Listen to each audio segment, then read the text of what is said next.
Okay, so welcome back, everybody, to Aleph-Bet Mishnah. We're going to finish today. Very excited about that. And what do we do on Thursdays? Why does it take other people so long to finish the Mishnah? I mean, it didn't take us that long. And then we did it in a couple months. Just like that, yeah. What's this whole 7-year thing?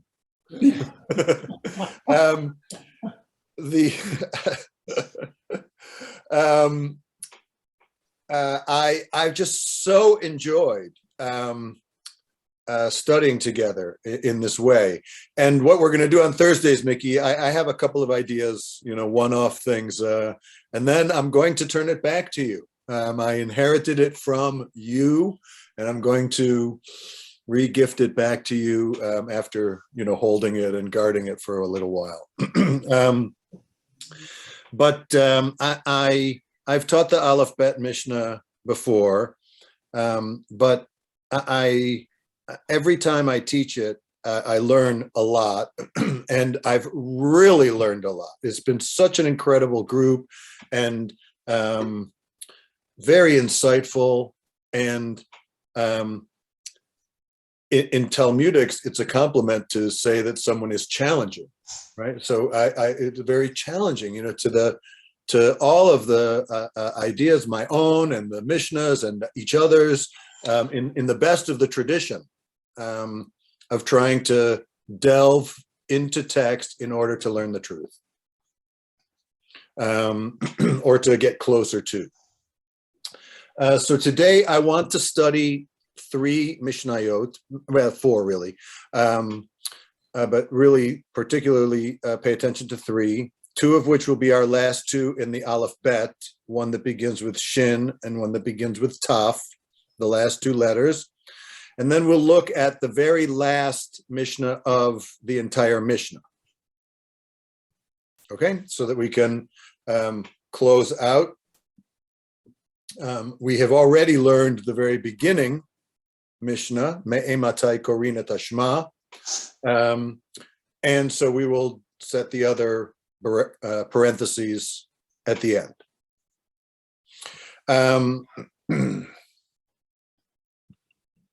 Okay, here we are. So this Mishnah also comes from Brachot. It has to do with the zimun. A zimun is the short invitation that's chanted at the beginning of the Birkat HaMazon, the blessings we say after eating. When we say, Chaverai Nevarech, and everybody chimes in, Yehi Shem Adonai Mevorach Mi'atah v'ad olam. And you probably recognize even just that, Yehi Shem Adonai Mevorach, Yehi Shmei Rabbah Mevorach.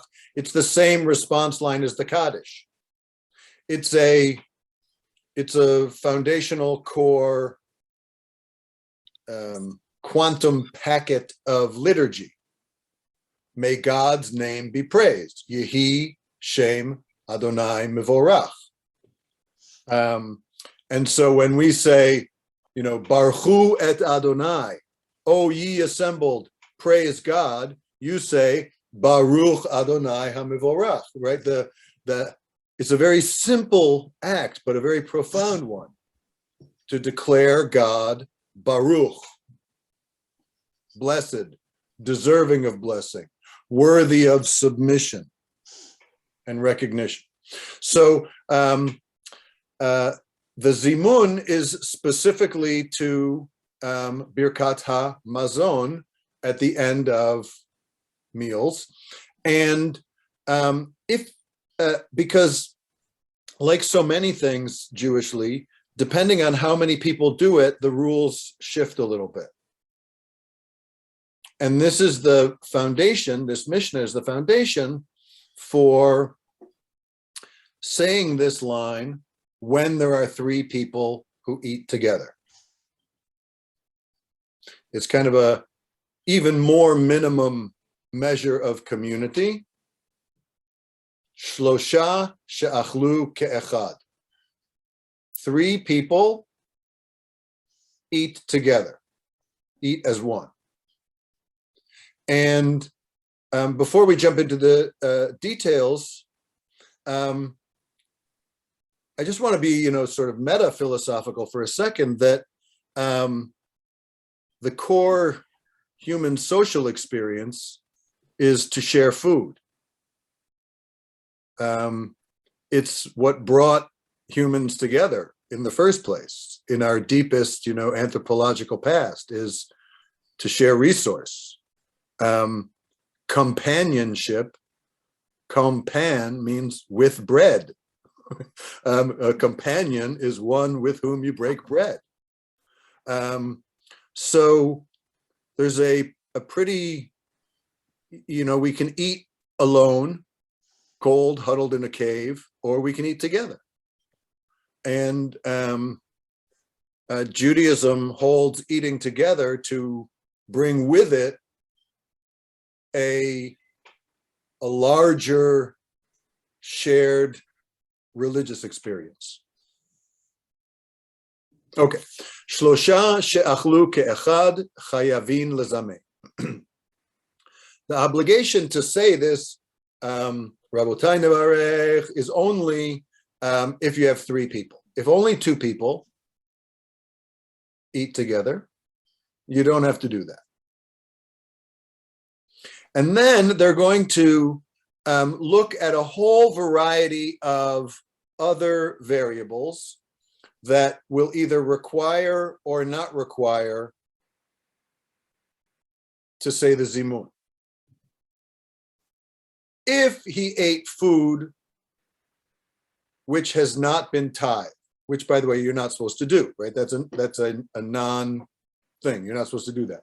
Or from the first tithe that had truma separated, or from the second tithe, which had been dedicated already and then redeemed, or if one of the 3 people was a servant that had only eaten a minimum amount, but nonetheless a sufficient amount, or if they were a Kuthian, which was a sect that didn't exactly accept rabbinic Judaism. We talked about that last time a bit.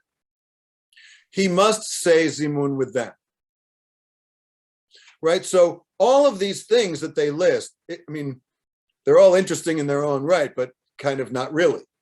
Right? They all are potential disqualifiers.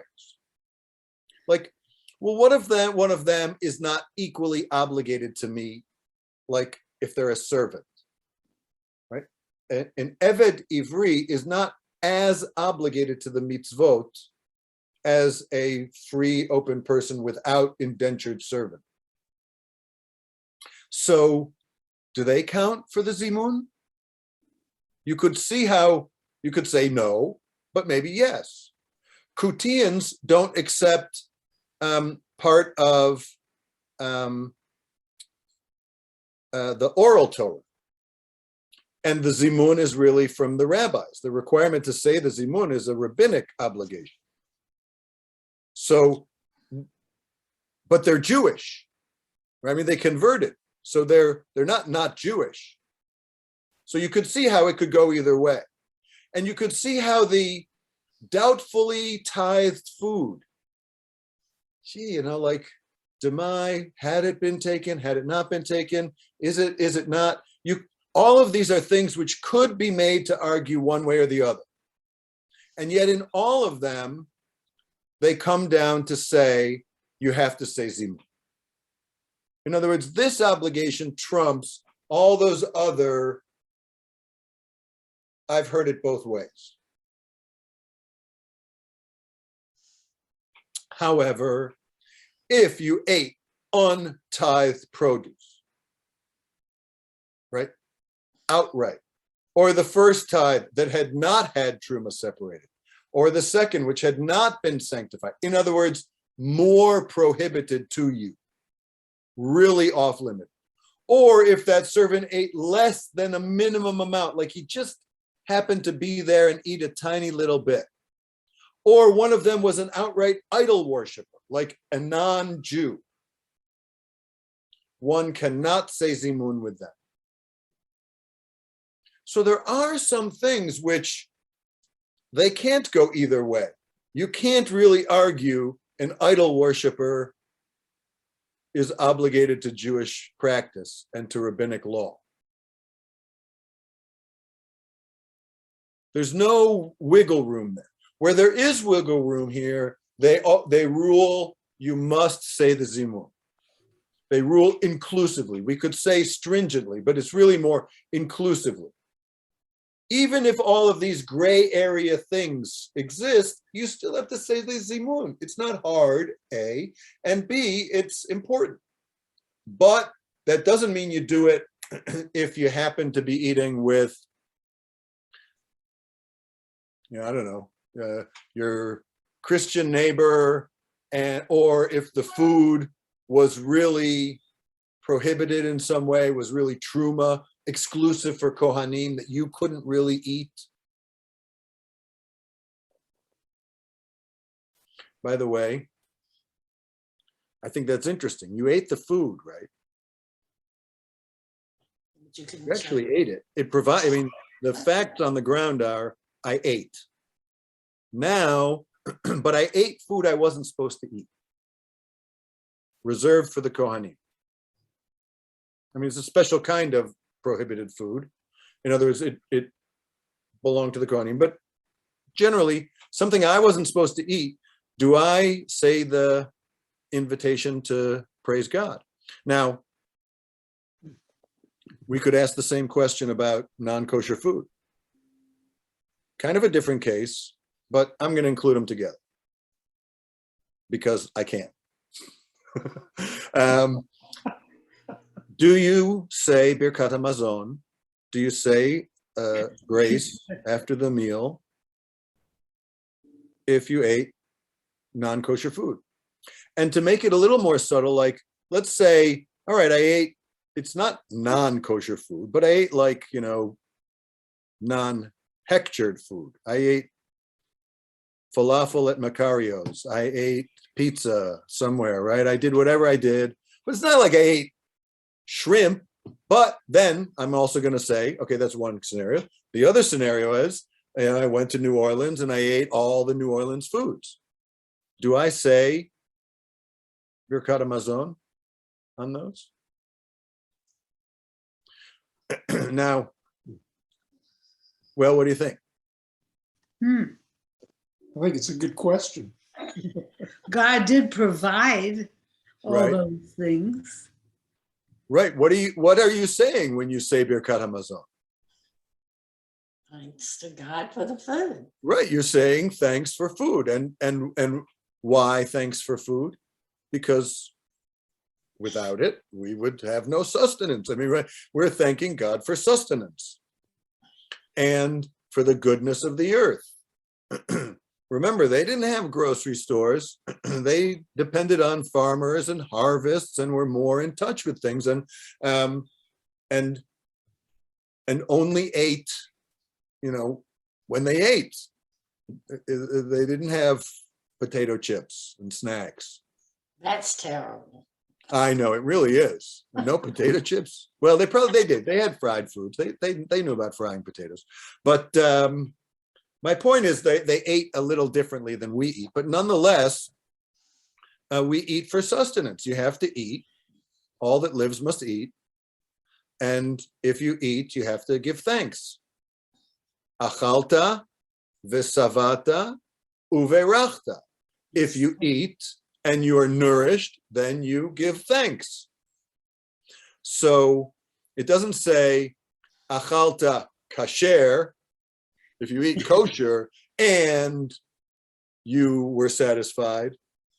No, non-kosher food, careful, this is potentially blasphemous. Non-kosher food is just as nutritious as kosher food.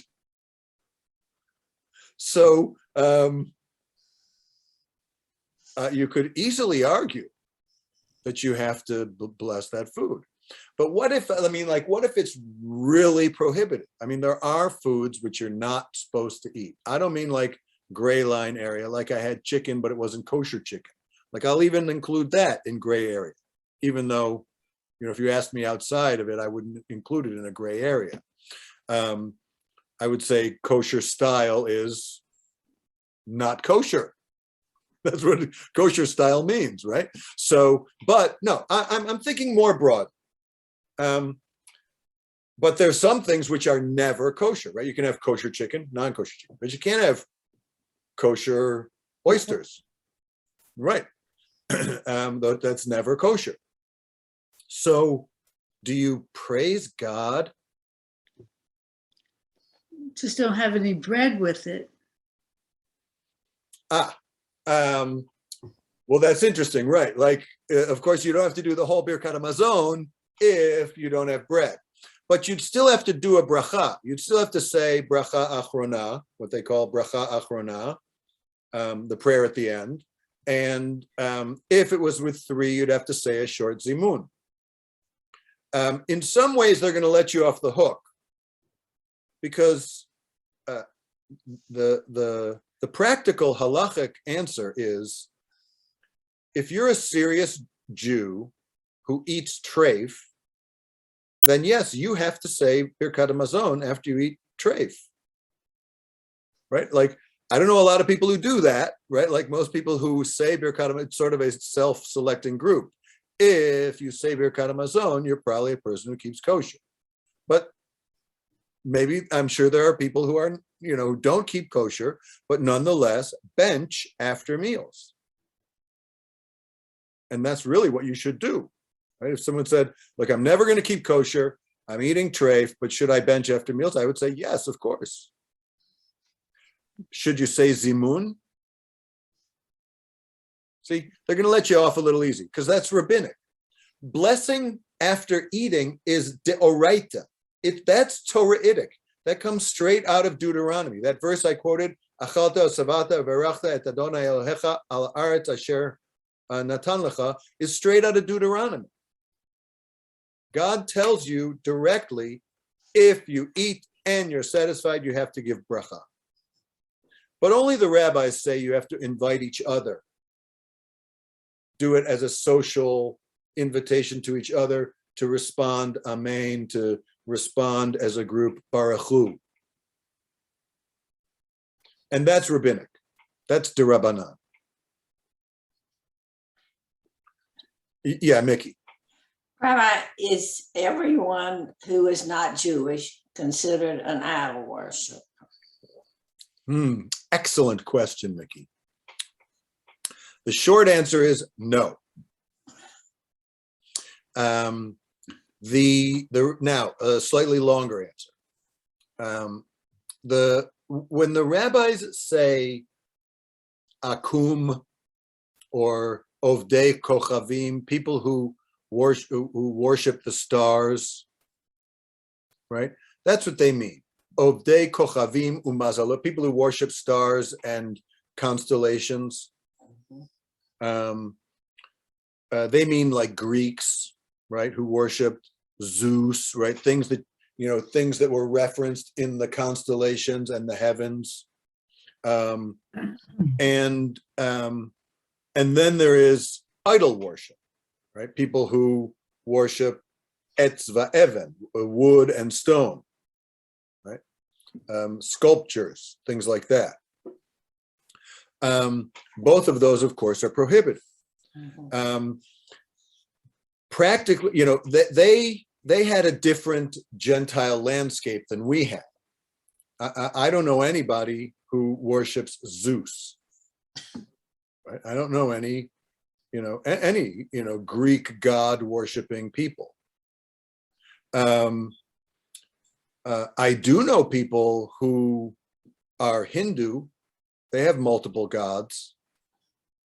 And in some ways, Hindus are a pretty good example because they have altars and shrines. They have physical expressions of gods, Ganesh, where you can have a sculpture of. Same with Buddhism. You can have a sculpture of the Buddha. To some extent, you could make that case of Christianity, but only in the sense of saints, really. Iconography is mostly about saints, so that's not really quite the same. and they don't really worship saints, right? I mean, they pray to them for intercession, but we do that with ancestors and stuff, right? Intercession on your behalf isn't exactly praying to them as if they were gods, like worshiping them. It's praying for intercession with God that the saints could do. But you have things like Catholics where you actually have a body on the cross. Most Christians don't have actual image on the cross. They just have a cross. And what that's a indicator to them of Jesus. But Catholics and some others, they actually have a crucifixion, right? I mean, like just the whole thing, right? With the body on the cross there in the church. Can you go to a church that has a human figure at the front to which people do worship Jesus? That's no question. How about Buddha? People worship Buddha and Ganesh. Halacha lema'aseh. Practically speaking, you're really not supposed to go to places where they do active idol worship. Practically speaking, a long time ago, the rabbis encountered the idea of Christianity specifically, and determined that Christianity is not idol worship. I'm not speaking myself. Okay. Traditionally, Christianity would be called false, but not idol worship. They're wrong about Jesus, but they're not worshiping idols, and they're not worshiping celestial beings and things like that. They've made a mistaken assumption or conclusion about somebody. Me, Hillel Norry, I don't speak about the capital T truth. So I know that in Christianity, there is a measure of little t truth. I know it because I know a little bit about Christianity. In terms of the Eastern religions, it's a little more complicated because it really does look like that's what they're doing. But, and some people would be very hard pressed, you know, on the right side of the spectrum, would be very hard pressed to go to Hindu and Buddhist temples because they would see them as places that are pagan. And in some ways, they of course, they are pagan. But to me, pagan is, again, it doesn't have to be true to be reverent. They are not enemies of monotheism. They're just different. And if you've ever watched people worship, they look just like us when they worship, right? Piety is piety. And I can recognize it even across things that are pagan. So I'm cautious about what I do when I go to places where there's sculptures and idols. But I just don't draw the lines quite in the same way because my experience is so different. Part of how I had to get used to this was in Taekwondo, where the master, I mean, you bow to the master. And yeah, like that's part of it. But okay, look, when I teach Aleph-Bet Mishnah to young people, like at summer camp, I tell them, if you get there before I get there, when I come in, you stand up. I do. I tell them that because they have to, right? I'm not, it's not about me. It's really about them and mastery that I bring. I'm bringing a measure of mastery to them on this subject, and they have to stand to recognize that. So it's the same as bowing. How is that any different than bowing? Just because traditionally we weren't into bowing, okay, but they're into bowing. Like, we're into standing. It's the same. It's recognition of the mastery of the person. I'm not worshiping my master. I'm honoring him. We're about honoring rabbis and teachers and masters, right? So I'm able to see past the differences towards what I see as a more universal truth underneath. But I would say there are some Jews who couldn't do that. And what if you were a Hindu who converted to Judaism? Could you have Hindu sculptures in your house? Like, I could have a Hindu statue in my house because to me, it's really just a work of art. It's like a piece of craft. I just like it. I'm not worshiping it. In fact, I have African fertility sculpture in my house because my parents had it. I inherited it. I love it. This is fantastic. But there's no question it's a wooden, fertility totem. But I'm not worshiping it. I don't bow down to it. That's not what it is at all. Right? So now, but what if I had been something and then I converted in? Could I still have a Buddha if I was a Buddhist who became Jewish? My rabbinic advice would be, don't have it. It's not just a piece of art to you. You cannot separate that part of your history out. If you were really raised in that way, then you have a reverence for that is different than mine for the African sculpture.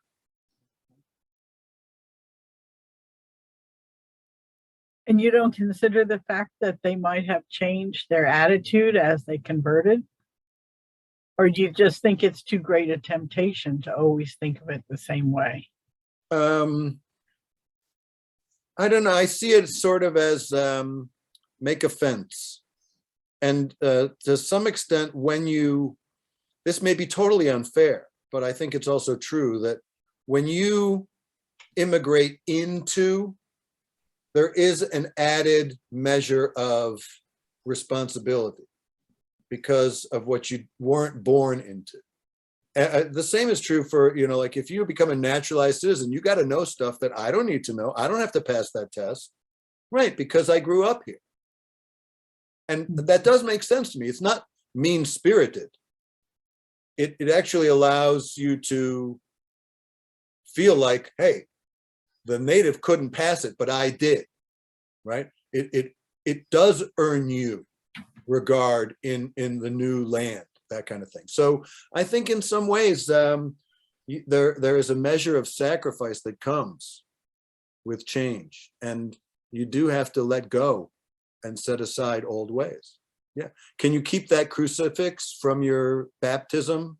No, you cannot. I mean, you can keep it in the drawer as a token, but beyond that, I would say no. It's making me think about when people go the other way, what are the Judaic principles? What are or ideas that they can't get rid of, that are in their mind as they become Hindu or Buddhist? We don't like to talk about that. Well, maybe that's incomparable or being compared to the natural born US citizen who doesn't have to know all this stuff. Unfortunately, I think the assumption was that, well, they already know that. Well, right. So many of us today really, demonstrably don't. Yeah, sadly don't. Look, when you leave Judaism for another religion, you have to, I would imagine, in the same way, the same expectation that you set some things aside. Like there's things you don't do anymore, and that as true as that is for converting in, it's probably true for converting out. Though, I don't have a lot of experience with that because the people who convert out don't, they're not in my place, they're in the other guy's place. But that does happen a lot. And something interesting about Judaism, though, is that it really doesn't prevent you from being Jewish and other things completely. Like there are things you can't be, like you probably can't be Christian and Jewish. But you might be able to be adjacent to other things and not really risk your own Jewishness. And I think you find a lot of lapsed Jews in those places. At the end, I'll tell you a story when we're all done about just such a thing. That's quite a hoot, but not right just yet.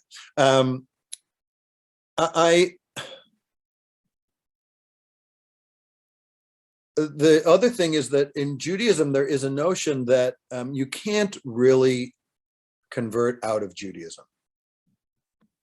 That you may be on the other side of the world, but that you are always Jewish, even if you become, a Buddhist monk. You're a Jew who became a Buddhist monk.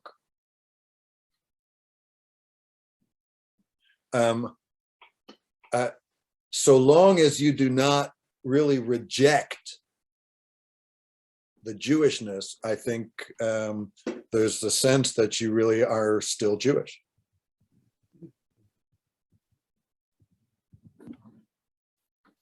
All right, let's move ahead a little bit. That was fantastic. Tough. Here we go. The last of 22 that we've done, Tfilat Shachar. If you remember, we talked about Mariv in the other thing. When do you say Mariv at night? What time? Here we're going to be discussing the time of the Shacharit service, at least at the beginning, then also Mincha and Mariv. Tfilat HaShachar ad Chatzot. The tefillah, the Amidah of Shacharit, can be said up until midday. And if you remember before, I reminded you that in the classical Jewish calendar, there's 24 hours in a day, but the daylight is divided into 12 hours. And that even though that means that an hour can be more or less than an hour, we were going to assume that we were on the equinox, and that there were 12 daylight hours and 12 nighttime hours, and that half of the day was, 6 hours in. Sunrise is at 6, sunset is at 6, and halfway is noon, okay? Just so it's easier that way. And that's actually how it kind of works in most of our minds anyways. So I can say Shacharit until midday. Rabbi Yehuda has a differing minority opinion. He says until 4 hours, Arba Sha'ot, which means 10 o'clock. So he is leaving a narrower window. Tfilat Mincha, according to the anonymous Mishnah, the Mishnah of the Chachamim, the sages, right? The anonymous Mishnah is Rabbi Meir's opinion, the broader opinion. Mincha can be said until evening, meaning you can say Mincha anytime until 6 o'clock. Rabbi Yehuda ad plag hamincha. Rabbi Yehuda says until the middle of the afternoon. Plag hamincha is a notion within the time structure of classical rabbinics that's halfway through the afternoon hours. Again, he allows for a smaller and more stringent time window. Again, the anonymous Mishnah says Mariv has no set time, and Musaf can be said all day. Those two separate statements, but relatively broad statements. I'm going to take the second one first. Musaf, so in other words, we're talking about a Yom Tov or a Rosh Chodesh or something like that. We are accustomed to saying the Musaf service in the morning, right after the Torah service, right, at Shachrit, and then Musaf. But according to this Mishnah, you can say Musaf in the afternoon. You say Shachrit, you read Torah on Sukkot morning, you go home, you have lunch, you come back for Mincha, and before you do Mincha, you say the Musaf service too. Something like that. And Mariv, as we sort of learned before, things that are required at night are permissible all night long. Mariv has no set time particularly. But Rabbi Yehuda says, here he's speaking specifically about the Musaf. He's not disagreeing about Mariv because it wouldn't make any sense. Rabbi Yehuda says until 7 hours into the day, which would be 1 p.m. So the rabbis say, Musaf, say it whenever you want, so long as you get it in anytime during the day. But Rabbi Yehuda again offers a narrower, a more stringent window of up until the 7th hour, meaning 1 o'clock. In your own words, what's Rabbi Yehuda worried about?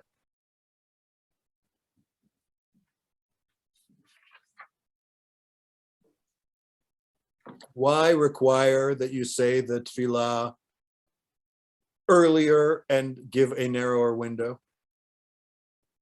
Yeah, Barbara, what were you going to say? To make sure that you get it done and you don't get confused and you're running into, oh, I better say such and such. I didn't, I'll just let it go. And is that the issue? Right. If you're really keeping all of these things, there's a lot of details you could forget, you could go. And let's not forget, I'm saying ideally it's 12 o'clock, but in the winter months, when the hours are less than an hour, up to the 6th hour is, only 10:30 in the morning, right? I mean, it's a pretty narrow amount of time. So you could dally around and miss your Zman. Okay, yeah, so he's concerned that you will either completely miss the time or that you'll just do it, but think you're doing it at the right time, but you're really not. You're doing it too late anyways. And that's not good. In their mind, that was a thing. To do something at its appropriate time was better. I think we're less concerned about that.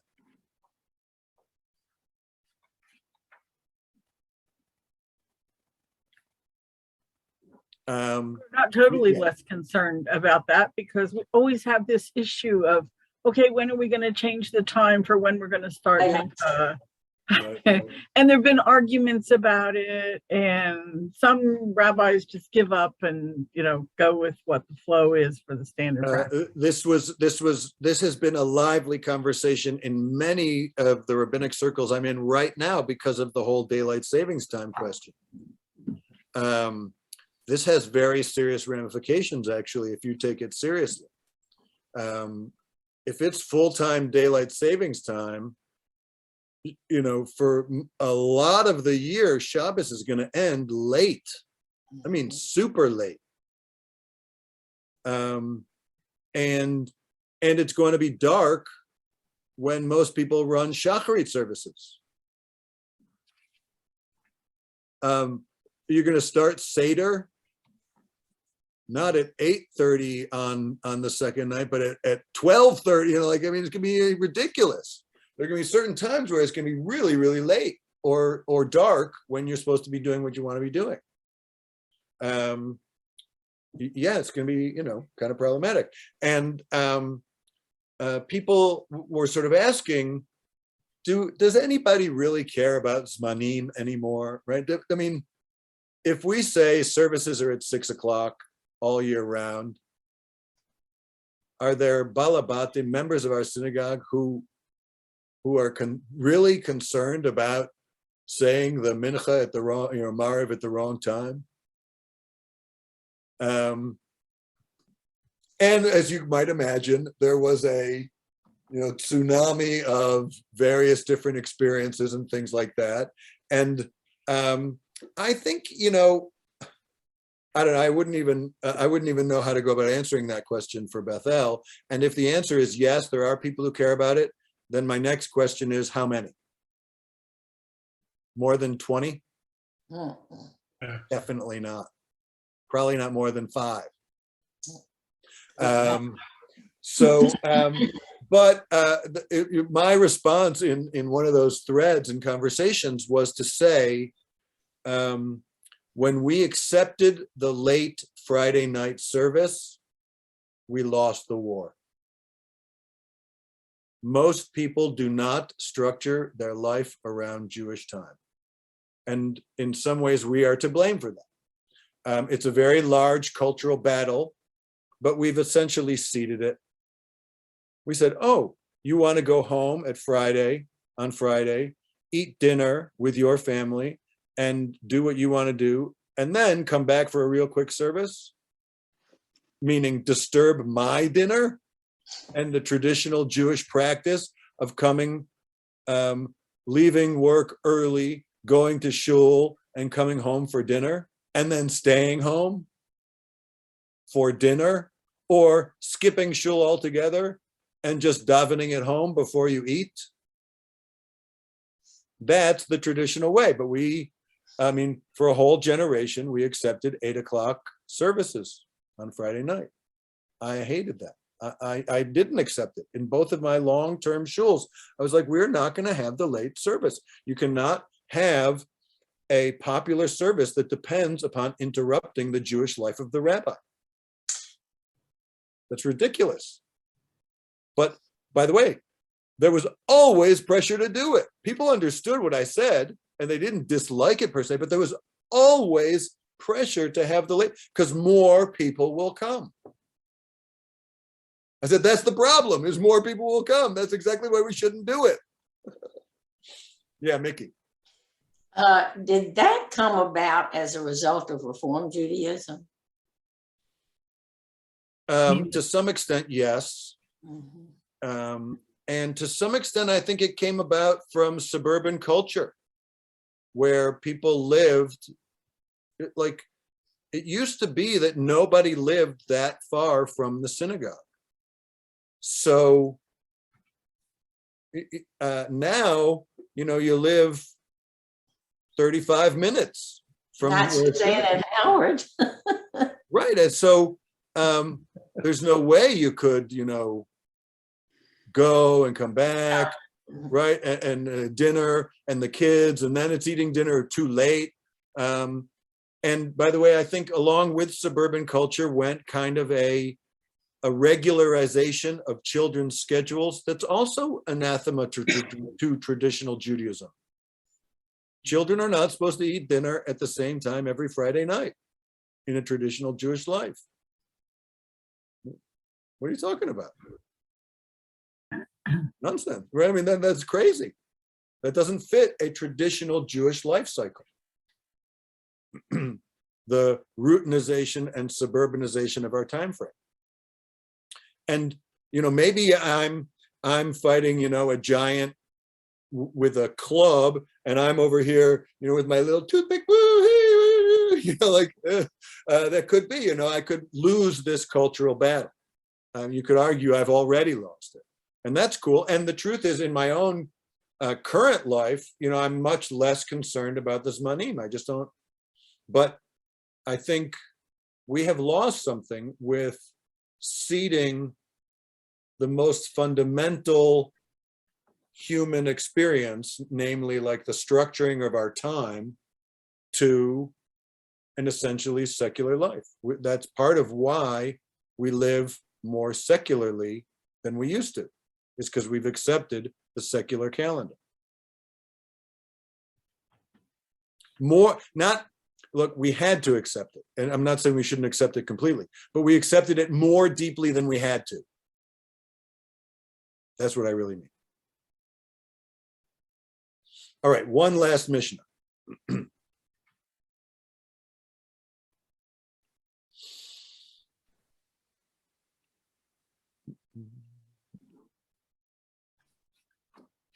Okay.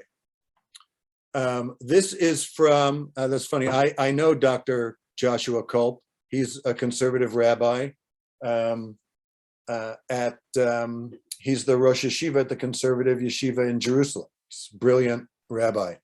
Anyways, there's a whole commentary that goes along with this study sheet. I just looked for Mishnah Uktzin and went to the 3rd chapter, but I happened to get Dr. Culp's study sheet. That's kind of what's great about Sefaria. It really is made by the public. It's built by the hive. It's fantastic. Anyways, Uktzin. Oh, I know what I want to do. Hold on. I want to share over here. Who is deal wisely? Uktzin, if you look all the way down here in Taharot, the very last Mishnah is Mishnah Uktzin. Singular is an oketz, plural are uktzin, stems. You know, since we're in Taharot, that we're somehow talking about the laws of Tuma and Tahara, so we must be talking about the Tuma impurity or the Tahara purity of the stems of fruit. How's that for an esoteric topic? Pretty good, huh?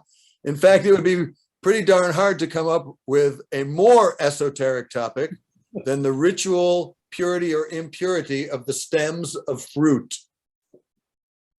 In fact, it's so esoteric that there's a story in the Talmud about 2 rabbis who wanted to depose the Nasi, one rabbi who was ahead of them so that they could get elevated up the hierarchy in the Sanhedrin, that they were going to publicly challenge him on the laws of Uktzin, because then he'd look foolish, because who the hell knows those things? But he actually, one of his supporters started reciting Uktzin outside his window, really, really loudly. And that planted the seed in his head. So he was like, you know what? I'll bet those guys are going to ask me some about Uktzin. So he went and studied it and showed them up. And actually banned them from the yeshiva. They had to send their opinions in by notes. Yeah. Anyways, okay, let's study Uktzin. Gale Uktzin. Go and teach us Uktzin, Rabbi. Okay, I will. Here's the last Mishnah of the Mishnah. Chalot devash, honeycombs. Oh, I didn't share it with you, did I? No, hold on. There we go. Can you see it now? Yeah. Chalot devash. When do honeycombs, you can see how it might be related to an oketz, because the comb itself is not part of the honey, right? The honey is the honey, but the honeycomb is, adjacent to, it's dependent on, it's what attaches the honey to the larger structure, just in the same way that the stem works for fruit. Chalot devash me'ematai mitamot mishum mashke. When do they become susceptible to tum'ah? On account of being regarded as liquids. And we have 2 opinions. One is from Beit Shammai and one is from Beit Hillel. I love that the Mishnah ends with an unresolved dispute.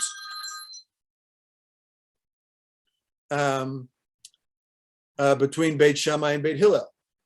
The point is not to come up with the answer. The point is to tangle with the complexity of life so that we might come closer to the truth. Beit Shammai says from the moment he begins to smoke out the bees. If you know anything about beekeeping, when you want to harvest the comb, you have to first get rid of the bees, and you do that by adding smoke. Bees don't like smoke, so they fly away, and then you can take it without getting stung. That's why they call it robbing the hive. Beit Hillel says once he breaks up the honeycomb, which is earlier in the process or later in the process? Later in the process, right? First, you take it out. The first thing you do, in other words, Beit Shammai is at the very beginning of the process, and Beit Hillel says at the very end of the process. And as we have seen relatively consistently, Beit Hillel is more lenient. It's not good if your honeycomb becomes susceptible to tum'ah. That would make it unconsumable. It's tameh. It would mean steep financial loss and the loss of your product. It might happen, right? They both recognize that, like everything else, it could become susceptible to tum'ah. But there's a question about when.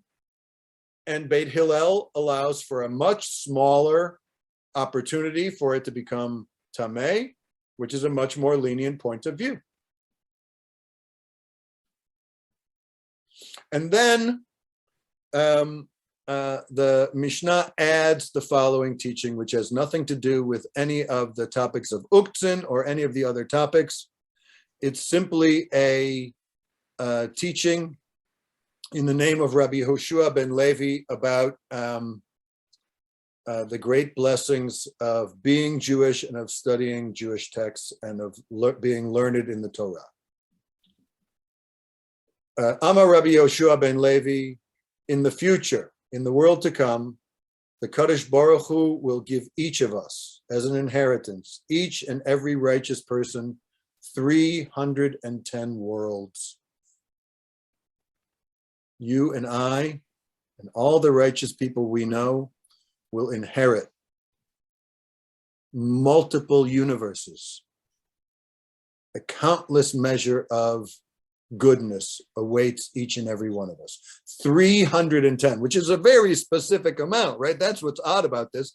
Not that he says righteous people will inherit the universe. That is actually a fairly universal thing, but it seems odd that he says 310 worlds. That's a very specific number. Why? Well, it comes from the Proverbs. As it is said, I may cause those that love me, lahanchil ohavai yesh, the Hebrew word yesh, and I will fill up their treasuries. The Hebrew word yesh has a numerical value of 310. So they're interpreting this word within the Proverbs to mean something more metaphysical. Rabbi Shimon bar Chalafta said, the Holy Blessed One found no other vessel. Nothing in the entire world could contain the blessings which God has for us more than that of peace. As it is written, Adonai oz le'amo yiten, Adonai yivarech et amo v'shalom. Ultimately, what we pray for is that God give us strength. We need internal fortitude in order that we might be blessed with peace.